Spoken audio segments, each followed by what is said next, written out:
Hello students, नंद academy के YouTube channel में आपका स्वागत है। आज हम आपको कक्षा 10 भौतिक विज्ञान का दर्पण टॉपिक का दूसरा भाग लेके प्रस्तुत हुए हैं। जैसा कि हमने पिछले दर्पण में जो आपको बताया हुआ था, दर्पण क्या होता है, दर्पण कितने प्रकार का होता है। अब उसमें से हमने ये बताया हुआ था कि दर्पण हमारे दो प्रकार के होते हैं, जिसमें एक हमारा समतल दर्पण होता है, दूसरा हमारा क्या होता है, गोलीय दर्पण। आकृति बना के हमने आपको उसको बताया हुआ था। आप चाहे तो प्रीवियस लेक्चर को देख सकते हैं। आज हम जो समतल दर्पण बताने के बाद जो दर्पण का हमारा दूसरा प्रकार था, जिसको हम गोलीय दर्पण कहे थे, आज हम उस गोलीय दर्पण के बारे में डिटेल से अध्ययन करेंगे। जैसे गोलीय दर्पण क्या होता है, गोलीय दर्पण से संबंधित परिभाषाएं क्या हो सकती हैं, और गोलीय दर्पण के द्वारा प्रतिबिंब कैसे बनता है, या गोलीय दर्पण जो होता है हमारा इमेज कैसे बनाता है, आज हम उसके बारे में स्टडी करेंगे। ठीक, तो जैसे हम शुरू करने जा रहे हैं कि दर्पण में के दो प्रकार होते थे। आपने पहला क्या लिखा, समतल दर्पण। पिछले वीडियो में इसके बारे में आपको डिटेल में बता दिया गया है। दूसरा वाला जो है आपका वो है गोलीय दर्पण। दूसरा आपका क्या है, गोलीय दर्पण। आज हम इसी गोलीय दर्पण के बारे में स्टडी करेंगे। इंग्लिश होती है इसकी स्फेरिकल मिरर। नोट करेंगे, स्फेरिकल मिरर। ठीक, आपको याद होगा तो ये बताया गया होगा कि जब हम किसी समतल पारदर्शी माध्यम की, हमारे पास समतल पारदर्शी माध्यम है, जब हम किसी समतल पारदर्शी माध्यम के एक पृष्ठ को कलई कर देते हैं, ये हमारा समतल पारदर्शी माध्यम है, हमने इसके एक पृष्ठ को कलई कर दिया, तब जो हमारा दर्पण प्राप्त होता था वो होता था हमारा समतल दर्पण। ठीक, इसी कड़ी में आपका जो गोलीय दर्पण था, जरा उसको समझिएगा। हमने बताया था जैसे आपके पास ऐसे कोई गोला है, गोलीय पारदर्शी माध्यम है, गोलीय पारदर्शी माध्यम है। अब इस गोलीय पारदर्शी माध्यम के किसी एक भाग को हम क्या किए थे, कट किए थे इधर से, और दूसरे वाले को इधर से।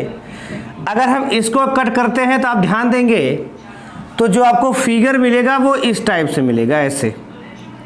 ठीक, इधर वाले को कट करके आप निकालेंगे तो आपको फिगर मिलेगा कुछ इस टाइप से, ऐसे। ठीक, इसमें जब आप इधर पेंट करते हैं, आप देखेंगे कि दोनों ही कंडीशन में ये जो हमारा भाग है, एक उभरा हुआ भाग है, दूसरा दबा हुआ भाग है। ये भी हमारा उभरा हुआ भाग है और ये क्या है, दबा हुआ भाग है। इन दोनों दर्पण को हमने नाम दिया था गोलीय दर्पण।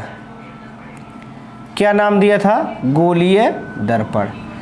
अब यही जो गोलीय दर्पण होता है, इसकी परिभाषा आप लिख सकते हैं, या पिछले में आपको देखे होंगे वीडियो, उसमें नोट करवाया गया है कि यदि हम किसी गोलीय पारदर्शी माध्यम के एक पृष्ठ को कलई कर देते हैं, गोलीय पारदर्शी माध्यम के एक पृष्ठ को कलई कर देने पर जो दर्पण प्राप्त होता है, हम उसको क्या कहते हैं, गोलीय दर्पण कहते हैं। इस गोलीय दर्पण को हमको इस वीडियो लेक्चर में पढ़ना है, तो सबसे पहले हम इस गोलीय दर्पण की परिभाषा को लिख लेते हैं। गोलीय दर्पण क्या होता है, हम इसको क्या करते हैं, लिख लेते हैं। जैसे हेडिंग आप डालेंगे गोलीय दर्पण, गोलीय दर्पण, स्फेरिकल मिरर। ठीक, क्या था हमारा, यदि हम किसी गोलीय पारदर्शी माध्यम के एक पृष्ठ को, गोलीय पारदर्शी माध्यम के एक पृष्ठ को कलई कर दें या पेंट कर दें, कलई कर दें, तो प्राप्त दर्पण गोलीय दर्पण कहलाता है। प्राप्त दर्पण गोलीय दर्पण कहलाता है। ठीक, यदि हम किसी गोलीय पारदर्शी माध्यम के एक पृष्ठ को कलई कर दें तो प्राप्त दर्पण क्या कहलाता है? गोलीय दर्पण कहलाता है। अब समझिए कि गोलीय दर्पण को हम कैसे बनाते हैं या गोलीय दर्पण हमारा कितने प्रकार का होता है। जैसे अब यहाँ पे देखिए आपके पास पारदर्शी गोलीय पारदर्शी एक माध्यम है। ठीक, अब इस गोलीय पारदर्शी माध्यम को हम चाहें तो यहाँ से कट कर सकते हैं। ठीक, हमने उसको कट करा और उसको ले आके यहाँ पे रख दिया। ठीक, समझिएगा ध्यान से, हम इस गोलीय पारदर्शी माध्यम को यहाँ से कट करें और इसको ले आके हम यहाँ पे रख दिए ऐसे। ठीक, आप देखेंगे कि यहाँ पे देखेंगे ये वाली जो कंडीशन है आपकी, इसमें देखेंगे ये आपका दबा हुआ भाग है और ये आपका उभरा हुआ भाग है। उभरा हुआ भाग है। इसमें देखेंगे ये आपका क्या है? दबा हुआ भाग है और ये क्या है आपका? उभरा हुआ भाग। उभरा हुआ भाग। यहां पर देखेंगे ये आपका उभरा हुआ भाग है, ये आपका क्या है? उभरा हुआ भाग। ठीक, तो दोनों ही कंडीशन में अगर आप देखेंगे, इधर उभरा हुआ भाग, इधर दबा हुआ भाग, इधर उभरा हुआ भाग, इधर दबा हुआ भाग, यानी हम ये कहें कि जब हमारे समतल पारदर्शी माध्यम से दर्पण प्राप्त हुआ था तो हम चाहे इधर पेंट करें और चाहे इधर पेंट करें, समतल दर्पण की स्थिति में कोई परिवर्तन नहीं होता था या समतल दर्पण के गुण में कोई परिवर्तन नहीं होता था। लेकिन गोलीय दर्पण में ऐसा नहीं है। हम क्या करेंगे, जब हम किसी गोलीय दर्पण को बनाते समय अगर हम इस उभरे हुए भाग को पेंट कर देंगे, सपोज करिए हमने वहां से कट करा और कट करने के बाद इसके उभरे हुए भाग को हमने क्या कर दिया? पेंट कर दिया। ये मिस्टेक हो गया, इसको अब दबा हुआ भाग लिखेंगे। ठीक, हमने उभरे हुए भाग को क्या करा? पेंट कर दिया। और इस कंडीशन में आप देखें हमने दबे हुए भाग को क्या करा? पेंट कर दिया। ठीक, अगर देखें तो यहां उभरा हुआ भाग पेंट है, यहां दबा हुआ भाग पेंट है। ठीक बात। जब हम उभरे हुए भाग को पेंट करते हैं तब गोलीय दर्पण की स्थिति कुछ और होती है। जब हम दबे हुए भाग को पेंट करते हैं तो गोलीय दर्पण की स्थिति कुछ और होती है। तो आप सिंपल ये कहें तो गोलीय दर्पण को हम दो तरीके से प्राप्त कर सकते हैं। यानी हम ये भी कह सकते हैं कि जब हम गोलीय दर्पण को किसी गोलीय पारदर्शी माध्यम से काट करके बनाने लगते हैं तो गोलीय दर्पण हमारा जो है वो एक प्रकार का नहीं बनता, जबकि दो प्रकार का बन सकता है। कंडीशन हमारे सामने है, हमने करके दिखाया भी। हम उभरे हुए भाग को भी पेंट कर सकते हैं, दबे हुए भाग को भी पेंट कर सकते हैं। आगे आप पढ़ेंगे कि ये वाला जो हमारा दर्पण होता है ये कुछ दूसरा गुण प्रदर्शित करता है, ये वाला जो दर्पण होता है ये दूसरा गुण प्रदर्शित करता है। ये जो दर्पण होता है आपका जिसमें आप उभरे हुए भाग को पेंट करते हैं, ये दर्पण आपका कहलाता है अवतल दर्पण। ध्यान दीजिएगा, इस दर्पण को आप नाम देते हैं अवतल दर्पण। ये आपका हो जाएगा अवतल दर्पण। ठीक, और ये जो आपका दबे हुए भाग को पेंट करने के बाद, कलई करने के बाद जो दर्पण प्राप्त होता है इसको आप कहते हैं उत्तल दर्पण। क्या नाम देते हैं? उत्तल दर्पण। तो इस प्रकार से हम कह सकते हैं कि जो दर्पण होते हैं हमारे वो दो प्रकार के होते हैं, एक समतल दर्पण होता है, दूसरा गोलीय दर्पण होता है। समतल पारदर्शी माध्यम के एक पृष्ठ को कलई करने पर समतल दर्पण प्राप्त होता है। गोलीय पारदर्शी माध्यम के एक पृष्ठ को कलई करने पर गोलीय दर्पण प्राप्त होता है। ठीक, अब उस गोलीय दर्पण को जब हम कलई करना स्टार्ट करें तो हमने ये देखा कि हम दो तरीके से उसमें कलई कर सकते थे। एक दबे हुए भाग को कलई कर सकते थे और दूसरा उभरे हुए भाग को। हमने जब उभरे हुए भाग को कलई करा तो उसका नाम दूसरा रखा और उस गोलीय दर्पण का नाम हमने रखा अवतल दर्पण। जब हम दबे हुए भाग को कलई किए तो हमने उस दर्पण का नाम रखा उत्तल दर्पण। तो हम स्पष्ट कह सकते हैं कि गोलीय दर्पण जो होता है आपका वो दो प्रकार का होता है। यानी अगर ये कहा जाए कि गोलीय दर्पण कितने प्रकार के होते हैं तो आपका जवाब होना चाहिए कि गोलीय दर्पण दो प्रकार के होते हैं। चलिए नोट कर लेते हैं इस बात को। तो जब हम गोलीय दर्पण के प्रकार की बात करते हैं तो लिखेंगे गोलीय दर्पण आपके क्या होते हैं? गोलीय दर्पण दो प्रकार का होता है। पहला आपका क्या होता है? अवतल दर्पण। अंग्रेजी आप लिख लेंगे इसकी कॉनकेव मिरर। दूसरा आपका जो होता है वो होता है उत्तल दर्पण, कॉन्वेक्स मिरर। कॉन्वेक्स मिरर, ठीक। यानी हम क्या जाने कि जब हम किसी गोलीय पारदर्शी माध्यम के एक भाग को कलई करते हैं, एक पृष्ठ को कलई करते हैं तो गोलीय दर्पण प्राप्त होता है। लेकिन उसी गोलीय पारदर्शी माध्यम के अगर हम दबे हुए भाग को कलई करते हैं तो उत्तल दर्पण प्राप्त होता है और उभरे हुए भाग को कलई करते हैं तो हमको क्या प्राप्त होता है? अवतल दर्पण प्राप्त होता है। जैसा कि हम जानते हैं जिस भाग को हम लोग कलई करते हैं उसको हम नाम देते हैं कलई वाला भाग या कलई किया गया भाग। ठीक, दूसरा वाला पृष्ठ जो कलई नहीं किया गया होता है उस पृष्ठ को हम लोग बोलते हैं परावर्तक पृष्ठ या परावर्तक तल। ये आपका हो जाएगा परावर्तक पृष्ठ। दर्पण के इसी पृष्ठ पर, दर्पण के इसी सतह पर प्रकाश किरण हमारी आपतित होती है, प्रकाश किरण हमारी गिरती है।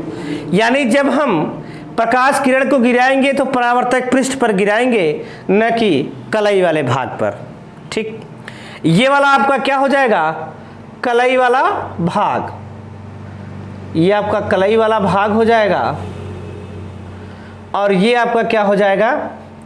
परावर्तक पृष्ठ। यानी जब आप अवतल दर्पण और उत्तल दर्पण की परिभाषा देने लगते हैं तो दो तरीके से दे सकते हैं। क्या दे सकते हैं?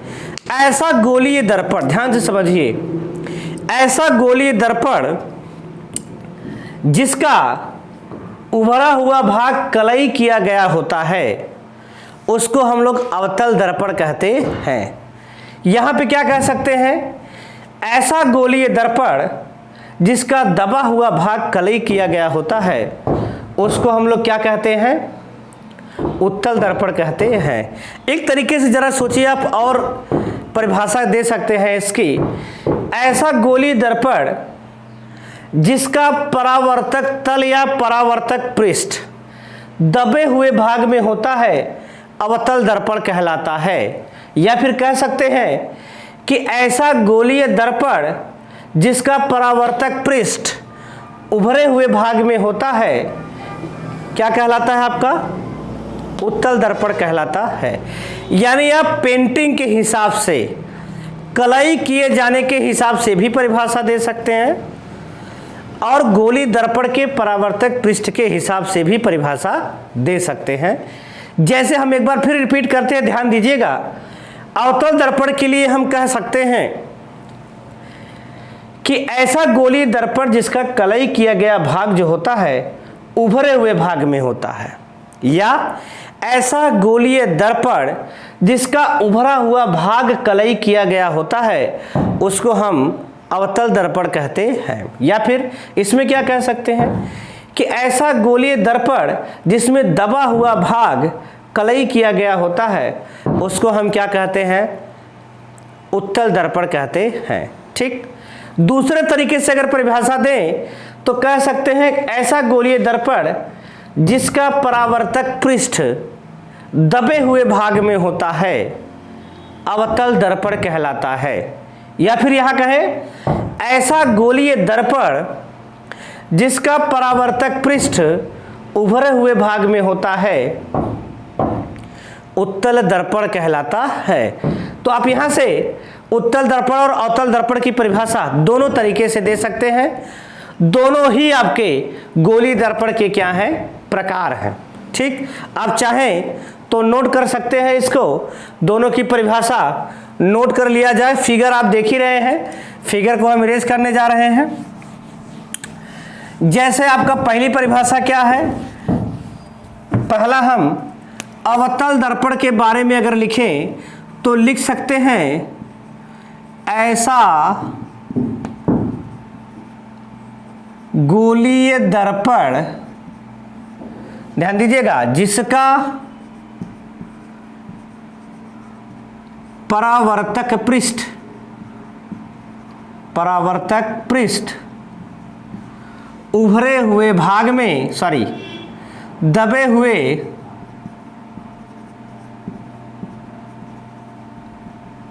भाग में होता है।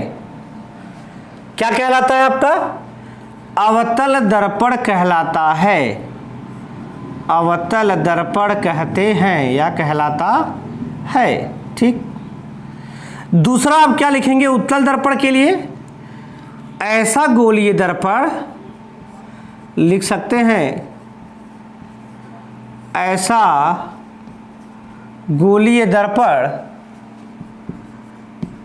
जिसका परावर्तक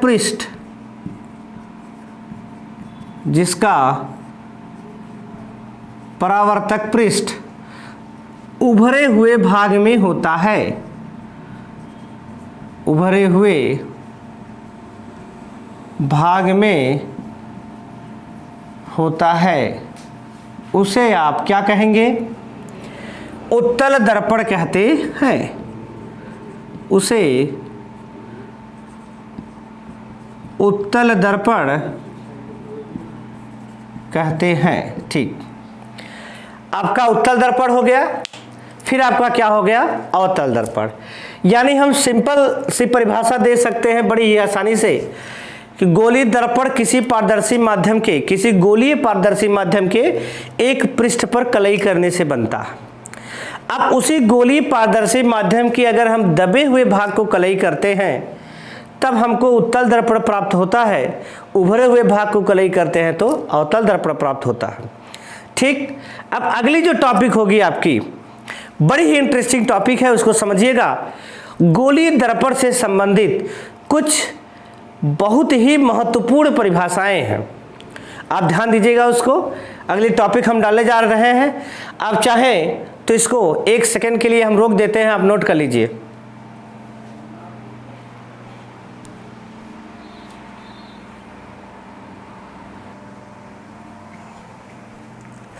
चलिए, अगली टॉपिक है आपकी गोलीय दर्पण से संबंधित महत्वपूर्ण परिभाषा। बहुत ही इंपॉर्टेंट टॉपिक है, ध्यान से समझिएगा इस बात को। जैसे हमारे पास गोलीय दर्पण होता है, अब वो गोलीय दर्पण आपका बनता कैसे है जरा उसको देखिए। सपोज करिए कि आपके पास क्या है, एक गोला है। ठीक,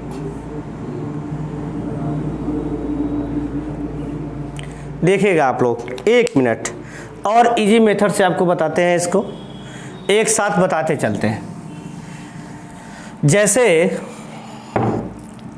आपने 2 दर्पण पढ़ा, एक आपने पढ़ा क्या, अवतल दर्पण, जिसमें आपने क्या कहा कि कलई किया हुआ जो भाग है वो आपका बाहर की ओर होता है।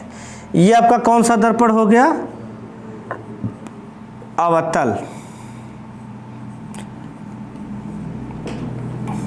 ठीक। दूसरा दर्पण आपने क्या पढ़ा? उत्तल। इसमें आप दबे हुए भाग को कलई किए थे। ये आपका क्या हो गया?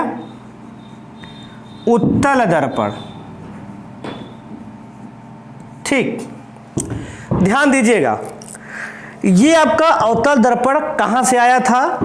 ये आपका उत्तल दर्पण कहां से आया था? तो हमारा आंसर ये है कि हमने एक स्फेरिकल मिरर को लिया हुआ था, एक बड़े गोलीय पारदर्शी माध्यम को लिया हुआ था, यहां से कट करा और यहां से कट करा। हमने यहां से जब काटा तो यहां पे लेके आया और यहां से इसको काटा तो यहां लेके आया। ठीक, तो इसमें ध्यान से समझिए, आप इसका नाम देते हैं कलई किया हुआ भाग। ये आपका हो गया कलई वाला भाग। यहां पर आपका ये हो गया कलई वाला भाग, कलई वाला भाग। इसको आप नाम देते हैं परावर्तक पृष्ठ। परावर्तक पृष्ठ। यहां पे आप नाम दे सकते हैं, ये भी क्या है आपका? परावर्तक पृष्ठ। ठीक, अब आप देखेंगे परावर्त जो गोलीय दर्पण होता है हमारा, अवतल दर्पण हो चाहे उत्तल दर्पण हो, ये जो परावर्तक पृष्ठ होता है, परावर्तक पृष्ठ पर ही प्रकाश की किरण को आपतित की जाती है, यानी किरणें आकर के इसी परावर्तक पृष्ठ पर गिरती हैं। यहां से जाएंगी यहां गिरेंगी और यहां से जाएंगी इस परावर्तक पृष्ठ पर गिरेंगी। ठीक बात। तो आपका ये जो परावर्तक पृष्ठ है, परावर्तक पृष्ठ अगर आप देखेंगे कहां से कहां तक है, यहां से स्टार्ट करता है आपका, ये यहां तक है। यानी अगर हम इस परावर्तक पृष्ठ के, ध्यान से समझिए, इस परावर्तक पृष्ठ का हम ये निकालें कि इसका मिड पॉइंट क्या होता है, मध्य बिंदु क्या होता है, तो हम पहुंचेंगे कि परावर्तक पृष्ठ का मध्य बिंदु आपका पे यहां मिलेगा और इसमें परावर्तक पृष्ठ का मध्य बिंदु आपका यहां मिलेगा। ठीक, ये जो किसी भी गोलीय दर्पण के लिए परावर्तक पृष्ठ का मध्य बिंदु होता है, ध्यान से समझिए, किसी भी गोलीय दर्पण के लिए परावर्तक पृष्ठ का जो मध्य बिंदु होता है, इस मध्य बिंदु को P से प्रदर्शित करते हैं। इसका नाम हम लोग कहते हैं क्या? ध्रुव। इसको हम लोग क्या कहते हैं? इसको कहा जाता है ध्रुव। तो अगर कहा जाए कि दर्पण का ध्रुव किसे कहते हैं, गोलीय दर्पण का ध्रुव किसे कहते हैं, तो आप कहेंगे किसी गोलीय दर्पण के परावर्तक पृष्ठ के मध्य बिंदु को हम लोग क्या कहते हैं? दर्पण का ध्रुव कहते हैं। इस तरीके से आपको पहली डिफिनीशन मिली कि दर्पण का ध्रुव किसे कहते हैं, यानी पहला जो है आपका वो है दर्पण का ध्रुव। दूसरी चीज आपको क्या बतानी है? ठीक, दूसरी चीज पे आप गौर करिएगा। तो जैसे हम ये कहते हैं कि हमारा ये अवतल दर्पण किसी गोलीय पारदर्शी माध्यम से बना हुआ है। सोचिए, अगर ये गोलीय पारदर्शी माध्यम है अर्थात गोला है, तो गोले का कोई न कोई केंद्र होता है और उसका कोई न कोई त्रिज्या होती है। हर गोले का केंद्र और त्रिज्या होती है। ठीक, तो अगर हम ये कहें कि ये वाला जो अवतल दर्पण है हमारा, इस गोलीय पारदर्शी माध्यम से बनाया गया है। ठीक, तो अगर इस गोलीय पारदर्शी माध्यम से बनाया गया है, यानी ये वाला पार्ट हम ले जाके यहां पे रखे हैं, तो इस गोलीय पारदर्शी माध्यम का कोई न कोई केंद्र होता है। क्या होता है? केंद्र। जरा ध्यान दीजिएगा, अगर इसको हम आगे ऐसे बढ़ाना चाहें तो ऐसे लिख सकते हैं। अगर हम ऐसे बनाना चाहें गोला, तो शायद आप इमेजिन करेंगे, कल्पना करेंगे तो ऐसे बन जाएगा। यानी इस गोले का भी क्या होगा? एक कोई केंद्र होगा। यानी गोलीय दर्पण हमारा जिस गोले से बना होता है, ध्यान से समझिएगा, गोलीय दर्पण हमारा जिस गोले से बना होता है उस गोले के केंद्र को हम लोग वक्रता केंद्र कहते हैं। क्या कहते हैं? वक्रता केंद्र। ध्यान दीजिए बात को, वक्रता केंद्र को फिर समझिए एक बार कि गोलीय दर्पण वो चाहे अवतल हो आपका चाहे उत्तल हो, गोलीय दर्पण जिस गोलीय पारदर्शी माध्यम से बना होता है या जिस गोले का भाग होता है उस गोले के केंद्र को हम क्या कहते हैं?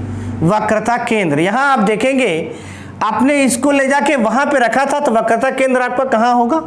यहां। तो नाम आप लिख सकते हैं इसका वक्रता केंद्र। ये अवतल दर्पण की वक्रता केंद्र है। जब आप उत्तल के बारे में सोचेंगे तो आपका गोला कुछ इस टाइप से बनेगा बाबू, देखो ध्यान से, इस टाइप से बनेगा। ये आपका क्या कहलाएगा? इस वाले केंद्र को हम लोग क्या कहेंगे? वक्रता केंद्र।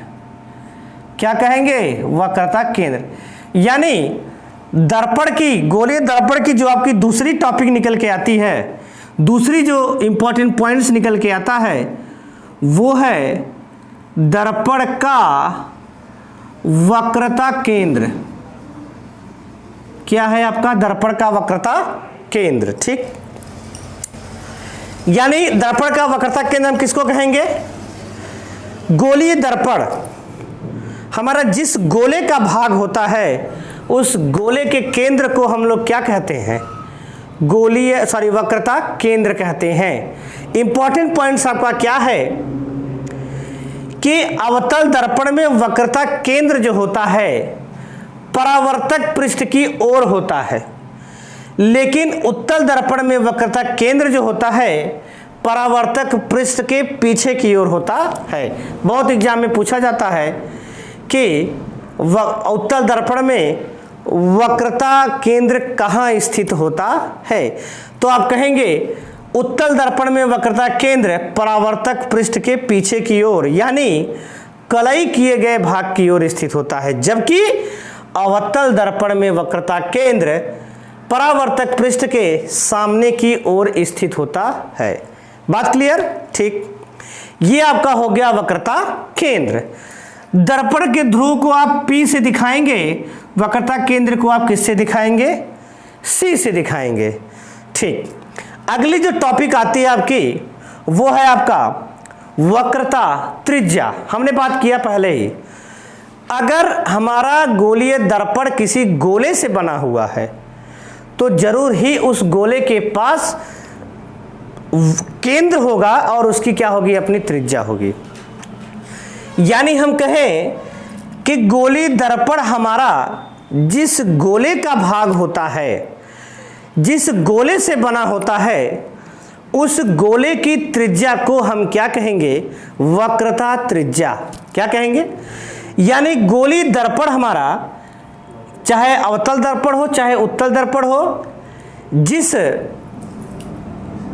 गोले से बना होगा उसकी त्रिज्या को हम लोग क्या कहेंगे? वक्रता। आप देखेंगे तो अवतल दर्पण के लिए यहां से लेके यहां तक और उत्तल के लिए आपका, क्योंकि आपने यहां पे पेंट किया है, आपने इसको यहां पे पेंट किया है, यानी वक्रता त्रिज्या इधर और इसकी वक्रता त्रिज्या इधर। यहां अगर हम लोग देखना चाहें तो इसको हम लोग कहते हैं वक्रता त्रिज्या। ठीक, यहां पे हम कहते हैं इसको वक्रता त्रिज्या। यानी हम कह सकते हैं कि दर्पण का जो ध्रुव होता है हमारा और वक्रता केंद्र को जो मिलाने वाली रेखा होती है, या सिंपल कहें वक्रता केंद्र तथा दर्पण के ध्रुव के बीच की जो दूरी होती है हम उसको भी कह सकते हैं वक्रता त्रिज्या। दो तरीके से डिफाइन कर सकते हैं इसको कि गोलीय दर्पण हमारा जिस गोले का भाग होता है, गोलीय दर्पण हमारा जिस गोले का भाग होता है हम उसको कहते हैं जिस गोले का भाग होता है उसकी त्रिज्या को हम कहते हैं वक्रता त्रिज्या।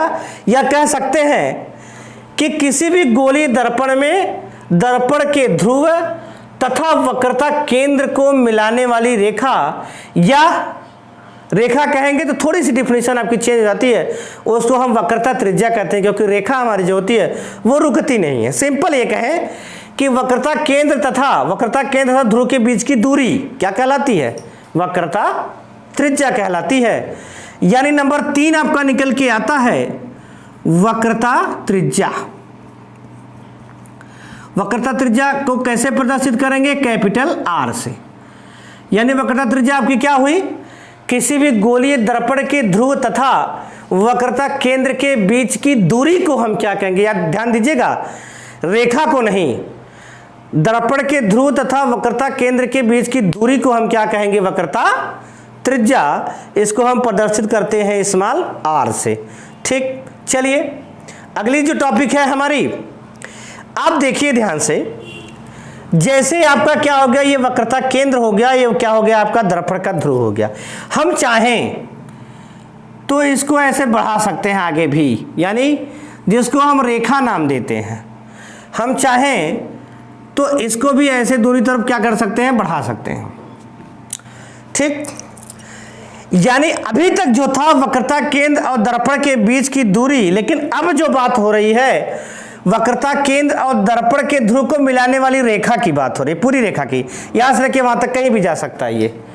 यानी दर्पण के ध्रुव तथा वक्रता केंद्र को जो मिलाने वाली रेखा है, इसको हम क्या कहते हैं? उसका नाम है आपका मुख्य अक्ष। क्या नाम है आपका? इसको हम क्या कहेंगे? मुख्य अक्ष कहेंगे, प्रिंसिपल एक्सिस। यहां पे आपका मुख्य अक्ष कहां आ जाएगा? यहां हम क्या कहेंगे? इसको मुख्य अक्ष। यानी अगली जो नंबर 4 आपकी टॉपिक है वो है मुख्य अक्ष। ठीक, प्रिंसिपल एक्सिस, यह कह सकते हैं रेखा पीसी, रेखा पीसी कह सकते हैं। ठीक, चलिए आपका हो गया दर्पण का ध्रुव, परावर्तक पृष्ठ के मध्य बिंदु को दर्पण का ध्रुव, वक्रता केंद्र, गोलीय दर्पण जिस गोले का भाग होता है उसके केंद्र को वक्रता केंद्र, वक्रता त्रिज्या, गोलीय दर्पण जिस गोले का भाग होता है उसकी त्रिज्या को वक्रता त्रिज्या, या गोलीय दर्पण के ध्रुव तथा वक्रता केंद्र के बीच की दूरी वक्रता त्रिज्या। मुख्य अक्ष आपका क्या हुआ? गोलीय दर्पण के ध्रुव तथा वक्रता केंद्र को मिलाने वाली रेखा आपकी क्या कहलाएगी? मुख्य अक्ष कहलाएगी। चलिए अगला जो आपका है, आपने ये देखा, बड़ी इंपॉर्टेंट चीज बताने जा रहे हैं, ध्यान से समझिएगा। जैसे ये आपका दर्पण का ध्रुव है और ये आपका दर्पण का ध्रुव है और ये आपका परावर्तक पृष्ठ है। हमने परावर्तक पृष्ठ को देखा तो इतना बड़ा है आपका परावर्तक पृष्ठ। आप सोचिए ध्यान से, जैसे आप बताते हैं कि आपका ये क्या है? एक वृत्त है। सपोज करिए आप वृत्त को, इसका ये सेंटर है, केंद्र है, यहां से इसको लेके जाते हैं तो आप कहते हैं जैसे ये P है और ये Q, तो हम कहते हैं कि ये PQ क्या है? इस वृत्त की जीवा है। अगर आप मैथमेटिक्स में पढ़े होंगे तो बताया गया होगा कि PQ क्या है? वृत्त की जीवा है। इसको आप और आगे बढ़ाएंगे तो आपकी जीवा और बड़ी हो जाएगी। जब ये सेंटर से जाएगी केंद्र से, तो हम कहेंगे कि वृत्त की सबसे बड़ी जीवा होती है। और आपको बताया गया होगा कि जो वृत्त की सबसे बड़ी जीवा होती है, वृत्त की सबसे बड़ी जीवा को हम नाम देते हैं व्यास। क्या देते हैं नाम? व्यास देते हैं। वही चीज अगर आप यहां देखें, परावर्तक पृष्ठ को आप देखेंगे यहां से यहां तक मिलाते हुए अगर यहां पहुंचेंगे तो सबसे बड़ा ये होगा आपका क्या? ये क्या है? परावर्तक पृष्ठ का हम इसको क्या नाम दे सकते हैं? व्यास।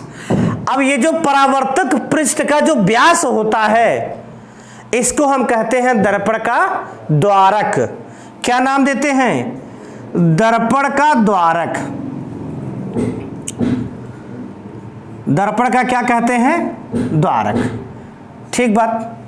आगे आपका दर्पण का द्वारक। जब बात दर्पण के द्वारक की आए तो आप कह सकते हैं परावर्तक पृष्ठ के व्यास को हम लोग क्या कहते हैं? दर्पण का द्वारक। आपका दर्पण का द्वारक यहां पर हो जाएगा क्या? ये भी क्या हो जाएगा आपका? दर्पण का द्वारक। ठीक, तो इस तरीके से आप देख पा रहे हैं कि आप कितने डेफिनेशन तक पहुंच गए? 5। चलिए नंबर 6 बताने जा रहे हैं। नंबर 5 आपका क्या हो गया, दर्पण का द्वारक। दर्पण का द्वारक आप किसको कहेंगे, दर्पण का द्वारक जो होता है परावर्तक पृष्ठ के व्यास को कहते हैं। अगली जो टॉपिक है आपकी, जिसको हम नाम देते हैं फोकस तल, बड़ा इंपॉर्टेंट है, लेकिन उसके पहले आपको जानना पड़ेगा कि फोकस क्या होता है। हम गोली दर्पण का फोकस कहते किसको हैं, ठीक। तो अगली जो टॉपिक होगी आपकी, वो नाम है आपका मुख्य फोकस।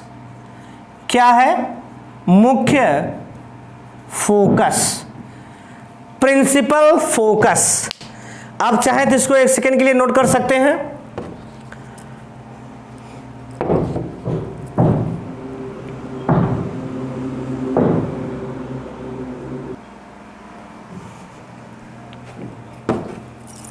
चलिए, अगर आपने इसको नोट कर लिया है तो हम अगली टॉपिक बताने जा रहे हैं। फिगर को जरूर नोट करिएगा। देखिए अब मुख्य फोकस क्या होता है, वेरी इंपॉर्टेंट, सबसे ज़्यादा एग्जाम में आने वाला और सबसे ज़्यादा उपयोगी। आपको मुख्य फोकस दर्पण से शुरू करके आप इसको लेंस में भी पढ़ेंगे। तो देखिए मुख्य फोकस क्या होता। नंबर 6 आपकी टॉपिक जो आई है वो है मुख्य फोकस। मुख्य फोकस अंग्रेजी आपकी होती है ये प्रिंसिपल फोकस, ठीक ठीक। अब देखिए, जैसे आपके पास ये अवतल दर्पण है, ये आपका क्या होगा, कलई किया गया भाग। ये आपका क्या है, उत्तल दर्पण है, ठीक। ये आपका हो गया कलई किया गया भाग। यहां आप इसका नाम क्या रखे हैं, अवतल दर्पण, ठीक। यहां आप इसका क्या नाम रखे हैं, उत्तल दर्पण,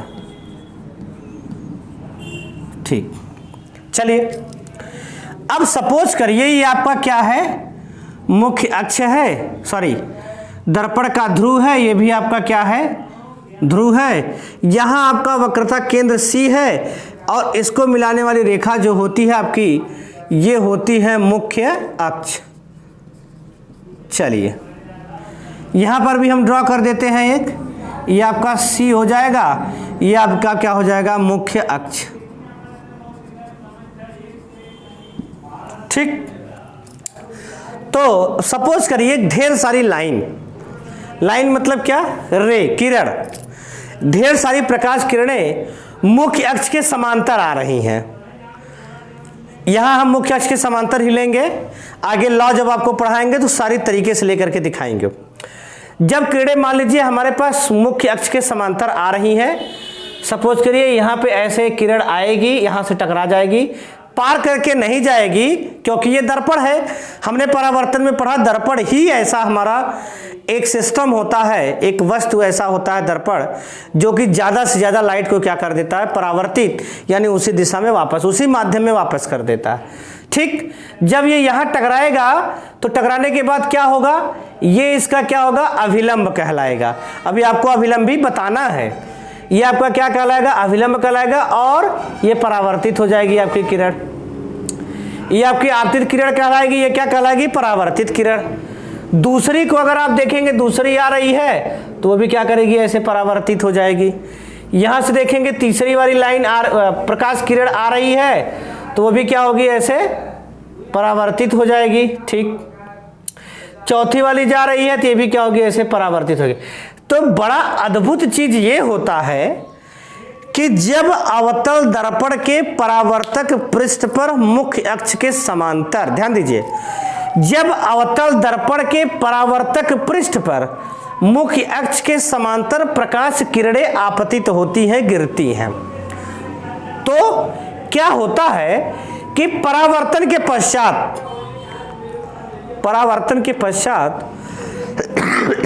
सॉरी, परावर्तन के पश्चात ये सारी परावर्तित किरणें जो होती हैं वो इसी मुख्य अक्ष के किसी एक बिंदु पर जाके मिल जाती हैं, किसी एक बिंदु पर जाके मिल जाती हैं, उसी बिंदु को हम लोग कहते हैं मुख्य फोकस।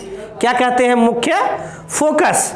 यहां पर क्या होती है, फिर से ध्यान से समझिएगा कि किसी भी अवतल दर्पण के परावर्तक पृष्ठ पर मुख्य अक्ष के समांतर आने वाली प्रकाश किरणें जब अवतल दर्पण से टकराती हैं तो परावर्तन के पश्चात सारी किरणें, सारी परावर्तित किरणें हम किसको कहे थे?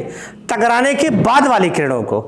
तो सारी की सारी परावर्तित किरणें मुख्य अक्ष के एक बिंदु पर जाके मिलती हैं, उस बिंदु को हम लोग क्या कहते हैं? मुख्य फोकस।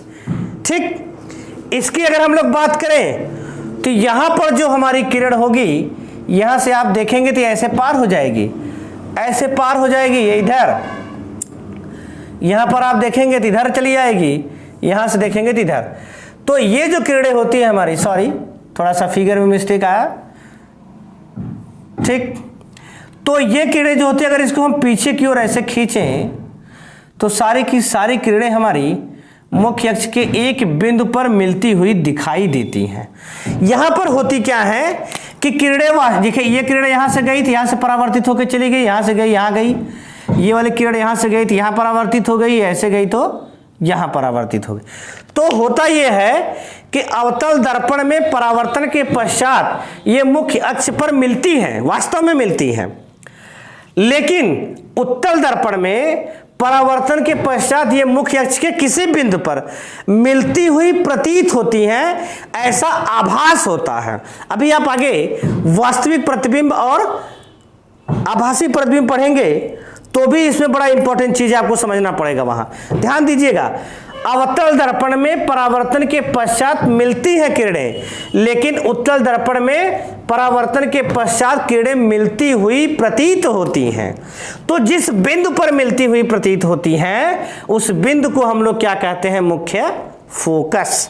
ध्यान से समझिए, दोनों मिला के हम लोग क्या कह सकते हैं कि किसी गोलीय दर्पण के मुख्य अक्ष के समांतर परावर्तक पृष्ठ पर आपतित होने वाली प्रकाश किरणें परावर्तन के पश्चात मुख्य अक्ष के जिस बिंदु पर मिलती हैं या मिलती हुई प्रतीत होती हैं उस बिंदु को हम लोग क्या कहते हैं? अवतल दर्पण का, सॉरी गोलीय दर्पण का मुख्य फोकस। फिर सुनिएगा एक बार, किसी भी गोलीय दर्पण के मुख्य अक्ष के समांतर आने वाली किरणें उसके परावर्तक पृष्ठ पर आपतित होने के बाद परावर्तन के पश्चात मुख्य अक्ष के जिस बिंदु पर मिलती है या मिलती हुई प्रतीत होती है उसको हम क्या नाम देते हैं? उसको हम कहते हैं मुख्य फोकस। तो यहां पर भी आपकी एक इंपॉर्टेंट चीज बन के चली आती है कि जो हमारा अवतल दर्पण होता है, मुख्य फोकस अवतल दर्पण के सामने होता है लेकिन उत्तल दर्पण के पीछे होता है। यानी मुख्य फोकस, नोट कर लीजिए इसको, मुख्य फोकस जो होता है अवतल में परावर्तक पृष्ठ के सामने, परावर्तक पृष्ठ के सामने।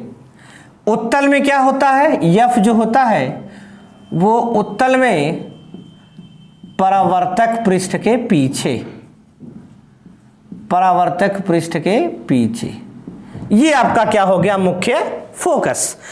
तो अभी तक आपने दर्पण का ध्रुव, दर्पण का वक्रता केंद्र, वक्रता त्रिज्या, मुख्य अक्ष, दर्पण का द्वारक, मुख्य फोकस को जाना। अगली जो टॉपिक है आपकी वो है फोकस दूरी। नंबर 7 आपका क्या है? फोकस दूरी। बहुत ही इंपॉर्टेंट, बहुत ही easy. Focal length, focal length आपका क्या है? किसी भी गोलीय दर्पण के ध्रुव तथा किसी भी गोलीय दर्पण के ध्रुव तथा मुख्य फोकस के बीच की दूरी को, जैसे यहां पर आपका यहां से लेके यहां तक की दूरी क्या कहलाएगी? फोकस दूरी। यहां पर आपका यहां से लेके यहां तक की दूरी क्या कहलाएगी? फोकस दूरी। यानी किसी भी गोलीय दर्पण के ध्रुव तथा मुख्य फोकस के बीच की दूरी को हम लोग क्या कहते हैं? फोकस दूरी। इसको हम लोग स्मॉल एफ से दिखाते हैं, इसको हम कैपिटल एफ से दिखाते हैं। ठीक, ये आपका हो गया स्मॉल एफ और क्या हो गया आपका कैपिटल एफ। तो स्मॉल एफ कैपिटल एफ में कोई कंफ्यूजन नहीं होनी चाहिए। जहां स्मॉल एफ होगा आप फोकल लेंथ को डिनोट करेंगे, दिखाएंगे उसको। जहां कैपिटल एफ होगा आपका वो क्या होगा? आपका मुख्य फोकस। ये हो गया नंबर 7। ठीक, आते हैं अगले पॉइंट पे। अगला पॉइंट जो है आपका उसको क्या कहते हैं? फोकस तल। क्या कहते हैं? फोकस तल। अंग्रेजी इसकी होती है फोकल प्लेन। फोकस तल क्या होता है? जैसे आपका कोई क्या हो गया, इरेज कर दे इसको। देखिए, फोकस तल को समझने का प्रयास कीजिए। जैसे आपका ये क्या हो गया, ये आपका हो गया अवतल दर्पण, ये आपका क्या हो गया? उत्तल दर्पण। बहुत सारी चीज़ों को हमने जाना। ये आपका P होता है, ये आपका F हो जाएगा, ये आपका C हो जाएगा, ये आपका क्या हो जाता है? P, ये हो जाता है आपका C और ये क्या हो जाता है? F। ठीक, फोकस तल क्या होता है? जैसे किसी भी गोली दर्पण का जो हमारा मुख्य फोकस होता है, मुख्य फोकस से होकर जाने वाली, ध्यान से समझिएगा, किसी गोली दर्पण के मुख्य फोकस से होकर जाने वाली तथा ये जो आपका मुख्य अक्ष है, मुख्य अक्ष, ठीक, किसी भी गोली दर्पण के मुख्य फोकस से होकर जाने वाली तथा मुख्य अक्ष के लंबवत तल को, जैसे ये वाला तल है, मुख्य अक्ष के लंबवत तल को हम लोग क्या कहते हैं? फोकस तल। बात क्लियर? ये हो गया आपका फोकस तल। यानी मुख्य फोकस से होकर जाने वाली तथा मुख्य अक्ष के लंबवत तल को हम क्या कहते हैं? फोकस तल। अगली जो टॉपिक है आपकी 9, वो आपका क्या है? अभिलंब। ठीक, नॉर्मल। ठीक, ये आपका अभिलंब हो गया नॉर्मल। यहां से अगर आप देखेंगे तो ये जो होगा आपका अभिलंब क्या कहलाएगा? ध्यान से समझिए। यहां से किसी भी गोलीय दर्पण के, ध्यान से समझिए इस बात को, किसी भी गोलीय दर्पण के परावर्तक पृष्ठ, ये आपका परावर्तक पृष्ठ है, ये आपका क्या है? परावर्तक पृष्ठ। ये भी आपका क्या है? परावर्तक पृष्ठ। किसी भी गोलीय दर्पण के परावर्तक पृष्ठ से जाने वाली, यानी परावर्तक पृष्ठ से होकर वक्रता केंद्र को मिलाने वाली जो रेखा होती है, इसको हम लोग क्या बोलते हैं? यानी परावर्तक पृष्ठ के किसी बिंदु से तथा वक्रता केंद्र से होकर जाने वाली रेखा को हम लोग क्या कहते हैं? परावर्तक, या इसको हम लोग बोलते हैं अभिलंब। क्या कहते हैं? अभिलंब। यानी अभिलंब समझ में आपको? किसी भी गोलीय दर्पण के परावर्तक तल के किसी बिंदु से, परावर्तक तल के किसी बिंदु से तथा वक्रता केंद्र से होकर जाने वाली जो रेखा होती है, उसको हम लोग क्या कहते हैं? अभिलंब कहते हैं। ठीक, अगली जो टॉपिक है आपकी वो है आपका, जैसे आपने देखा कि गोली दर्पण क्या होता है, गोली दर्पण के कितने प्रकार होते हैं। अब गोली दर्पण से संबंधित बहुत सारी परिभाषाएं, दर्पण का ध्रुव आपने देखा, परावर्तक पृष्ठ के मध्य बिंदु को आप दर्पण का ध्रुव कहते हैं, दर्पण का वक्रता केंद्र, गोली दर्पण हमारा जिस गोले से बना होता है उसके केंद्र को हम क्या कहते हैं? वक्रता केंद्र कहते हैं। वक्रता त्रिज्या, गोली दर्पण जिस गोले से बना होता है उसकी त्रिज्या को हम वक्रता त्रिज्या कहते हैं, या फिर किसी गोली दर्पण के ध्रुव तथा वक्रता केंद्र के बीच की दूरी को हम वक्रता त्रिज्या कहते हैं। मुख्य अक्ष क्या था आपका? किसी भी गोलीय दर्पण के वक्रता केंद्र तथा ध्रुव को मिलाने वाली रेखा आपकी क्या कहलाती है? मुख्य अक्ष कहलाती है। दर्पण का द्वारक आपका क्या था? परावर्तक पृष्ठ के, किसी गोली दर्पण के परावर्तक पृष्ठ के व्यास को आप क्या कहते हैं? दर्पण का द्वारक कहते हैं। मुख्य फोकस आपका क्या होता है कि किसी भी गोली दर्पण के परावर्तक पृष्ठ पर मुख्य अक्ष के समांतर आपतित होने वाली किरणें परावर्तन के पश्चात मुख्य अक्ष के जिस बिंदु पर मिलती है या मिलती हुई प्रतीत होती हैं, उस बिंदु को हम क्या कहते हैं? मुख्य फोकस कहते हैं। अब अगला जो टॉपिक था आपकी फोकस दूरी। मुख्य फोकस तथा दर्पण के ध्रुव के बीच की दूरी को आप कहते हैं फोकस दूरी। अगली जो आपका फोकस तल था, यानी किसी भी गोली दर्पण के मुख्य फोकस से होकर जाने वाली तथा मुख्य अक्ष के लंबवत तल को हम कहते हैं फोकस तल। अभिलंब आपका क्या है? अभिलंब आपका है किसी भी गोली दर्पण के परावर्तक पृष्ठ के किसी बिंदु से तथा वक्रता केंद्र से जाने वाली रेखा को हम क्या कहते हैं? अभिलंब कहते हैं। तो इस तरीके से आपने इस पूरे लेसन में आपने इस पूरे वीडियो लेक्चर में ये जाना गोली दर्पण क्या होता है, गोली दर्पण कितने प्रकार के होते हैं, गोली दर्पण से संबंधित परिभाषाएं जिनमें आप बहुत ही महत्वपूर्ण परिभाषाओं को जाना, जैसे फोकस दूरी, मुख्य फोकस, इन सब सारी चीजों के बारे में आप जान पाए।